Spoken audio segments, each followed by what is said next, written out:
Assalamualaikum. Selamat pagi anak-anak. Bertemu lagi dengan Ibu di pembelajaran Bahasa Indonesia. Bagaimana kabar kalian? Semoga kalian tetap sehat selalu ya. Anak-anak, hari ini kita bertemu lagi dalam pembelajaran Bahasa Indonesia. Pembelajaran kali ini kita akan masuk ke KD 4.1.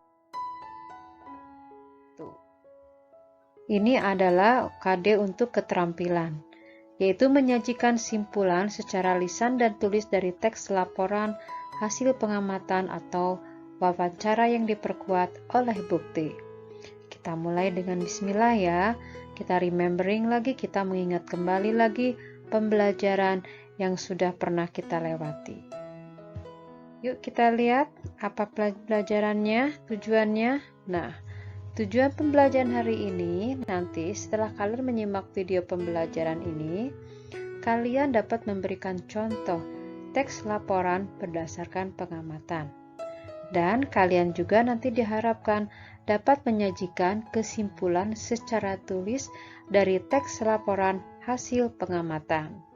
Nah, itu tujuan pembelajaran hari ini. Berikutnya, anak-anak, berikutnya kita akan lihat pengertian dari teks laporan hasil pengamatan. Teks laporan hasil pengamatan adalah teks yang berisi informasi berdasarkan pengamatan yang telah dilakukan. Misalkan pengamatan tentang perkembangan tumbuhan, hewan, dan kunjungan ke suatu tempat.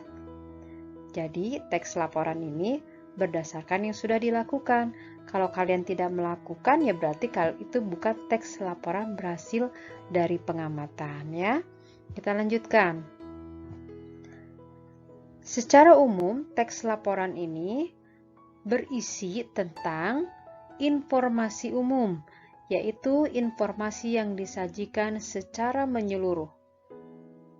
2. Kumpulan fakta dan peristiwa yang terjadi saat melakukan proses pengamatan. Dan yang ketiga, kesimpulan dari hasil pengamatan yang sudah dilakukan. Kemudian,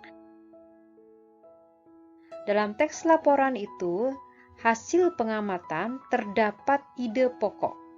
Ide pokoknya merupakan gagasan utama atau masalah pokok yang menjadi fokus pembahasan dalam suatu paragraf. Pada umumnya, dalam satu paragraf hanya terdapat satu ide pokok. Ide pokok tersebut disajikan dalam beberapa paragraf. Ide pokok juga dapat dijadikan kerangka teks laporan. Kemudian, kita lihat bagaimana cara menentukan ide pokok itu ya. Nah, ada beberapa yang harus kalian perhatikan untuk menentukan ide pokok. Ada 3 di sini ternyata. Yang pertama yaitu membaca teks laporan dengan seksama.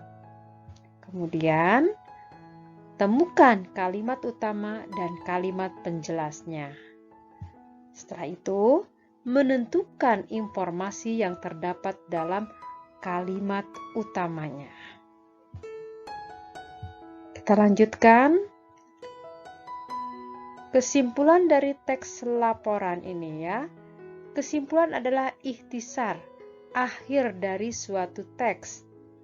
Dan beberapa langkah yang perlu kalian lakukan untuk membuat kesimpulan adalah sebagai berikut. Yang pertama, teks laporan dibaca secara keseluruhan. Temukan informasi penting yang terdapat pada teks tersebut. Kalian masih mengingat untuk menemukan informasi penting menggunakan apa? Ya, 5W1H ya. Kemudian yang ketiga, hubungkan semua informasi yang didapat dan rangkailah menjadi sebuah pernyataan akhir. Nah, itu cara membuat kesimpulannya ya. Dan kesimpulan pada teks ini membuat pesan yang ingin disampaikan. Intisari tulisan dan tulisannya ditulis dengan kosakata baku. Kita sudah mempelajari kosakata baku itu ya, harus bagaimana. Kosakata baku itu harus sesuai dengan kaidah bahasa Indonesia yang sesuai dengan Kamus Besar Bahasa Indonesia tentunya. Nah, anak-anak, setelah kalian memahami apa yang ada di video ini tentang menyimpulkan ya, kalau yang awal itu hanya mengingatkan kembali apa yang disebut teks laporan. Nah, di akhir kesimpulannya ini kalian mendapatkan tugas, yaitu nanti carilah atau bisa juga kalian membuat teks laporan berdasarkan pengamatan. Kalaupun tidak membuat, kalian bisa mencari bentuk dari teks laporan itu bagaimana, ya. Nah, teks laporannya, temanya wirausaha. Setelah kalian membuat atau mencari teks laporan berdasarkan pengamatan ini, buat kesimpulannya oleh kalian sesuai dengan yang tadi sudah dijelaskan bagaimana cara menulis kesimpulan. Kemudian, tulislah dengan huruf sambung yang rapi. Perhatikan tanda baca, perhatikan huruf kapital. Kemudian juga kalian tuliskan judul dari teks laporan yang kalian tulis itu apa judulnya, tempatnya di mana pengamatan itu dilakukan. Nah, itu ya, semoga kalian paham, semoga kalian mengerti, dan semoga pembelajaran ini lebih bermakna untuk kalian semua. Oke? Pembelajaran hari ini sampai di sini dulu. Semoga kalian tetap sehat selalu. Selamat belajar dan assalamualaikum.